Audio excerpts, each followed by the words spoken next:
August 11 తేదీ. లోకమొక మహనీయుణ్ణి 100వ జయంతిని జరుపుకుంటోంది.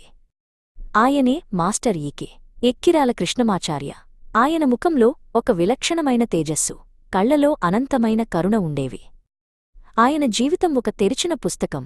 ఆయన బోధనలు మానవత్వానికి దిక్సూచి. ఆయన ఎప్పుడూ చెప్పేవారు, జీవితమంటే కేవలం బ్రతకడం కాదు, ఇతరుల కోసం జీవించడం అని. వాసు అనే యువకుడు ఒకనాడు మాస్టర్ ఈకే వద్దకు వచ్చి, మాస్టర్, ఈ ప్రపంచంలో మనుషులు ఎందుకు ఇంత భిన్నంగా ఉంటారు? కొందరు ఎప్పుడూ నిరుత్సాహంగా, మరికొందరు ఎప్పుడూ ఆతృతగా ఉంటారు. అసలైన శాంతి ఎక్కడ దొరుకుతుంది అని అడిగాడు. మాస్టర్ చిరునవ్వుతో వాసువైపు చూస్తూ ప్రకృతిలోని 3 గుణాల గురించి వివరించడం ప్రారంభించారు. మాస్టర్ ఇలా చెప్పారు, వాసు, లోకంలో 3 రకాల మనుషులు ఉంటారు. మొదటిది తమోగుణం. ఇది బద్ధకానికి, అజ్ఞానానికి చిహ్నం. చీకటిలో ఉన్న వ్యక్తికి దారి తెలియదు, నడవాలనే కోరిక కూడా ఉండదు. బాధ్యతల నుండి పారిపోవడమే తమోగుణం. వాసు దీనిని విని తనలో ఉన్న బద్ధకాన్ని గుర్తుచేసుకున్నాడు. రెండవది రజోగుణం అని మాస్టర్ కొనసాగించారు.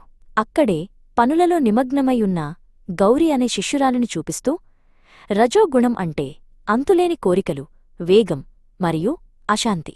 ఎప్పుడూ ఏదో సాధించాలనే తపనతో మనిషి తనలోని ప్రశాంతతను కోల్పోతాడు. ఇది తుపానులాంటిది అని వివరించారు. కాని వాసు, మనం చేరుకోవాల్సింది సత్వగుణాన్ని. ఇది నిర్మలమైన సరస్సులాంటిది.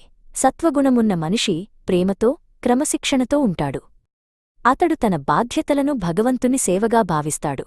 శాంతి, సంతోషం అతడి వెంటే ఉంటాయి అని మాస్టర్ బోధించారు. వాసు కళ్లలో కొత్త కాంతి మెరిసింది. మాస్టర్ ఈకే కేవలం బోధనలకే పరిమితం కాలేదు. ఆయన సనాతన ధర్మాన్ని నిత్యజీవితంలో ఎలా ఆచరించాలో చూపించారు. ధర్మమంటే మతం కాదు, అది జీవన విధానం.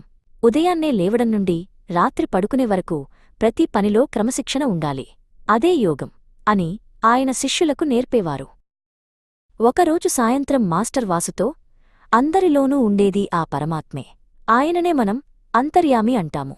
నీ ఎదుట ఉన్న వ్యక్తిలో దైవాన్ని చూడగలిగినప్పుడే నీలో ప్రేమ పుడుతుంది.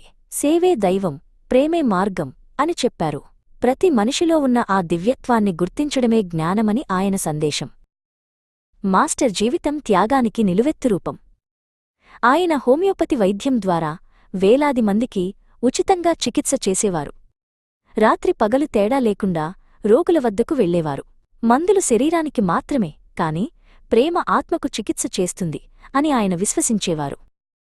గౌరి ఒకసారి అడిగింది, మాస్టర్, మీరు ఎప్పుడూ ఇంత ఆనందంగా ఎలా ఉండగలరు? దానికి మాస్టర్ నవ్వుతూ, అర్పణభావం ఎక్కడ ఉంటుందో అక్కడ ఆనందముంటుంది. నీ పనులను లోక కళ్యాణం కోసం అర్పించు, అప్పుడు నీకు అలసట ఉండదు అని సమాధానమిచ్చారు. ఆయన జీవితంలో ప్రతి క్షణం ఒక ప్రార్థన. నేడు మాస్టర్ ఈకే భౌతికంగా మన మధ్య లేకపోయినా ఆయన బోధనలు మనల్ని నడిపిస్తున్నాయి. 100 సంవత్సరాల తర్వాత కూడా ఆయన వెలిగించిన జ్ఞానదీపం కోట్లాది మంది ఇళ్లలో వెలుగుతోంది. వాసు ఇప్పుడు ఒక బాధ్యతాయుతమైన మనిషిగా మారి మాస్టర్ చూపిన ప్రేమ, త్యాగమార్గంలో నడుస్తున్నాడు.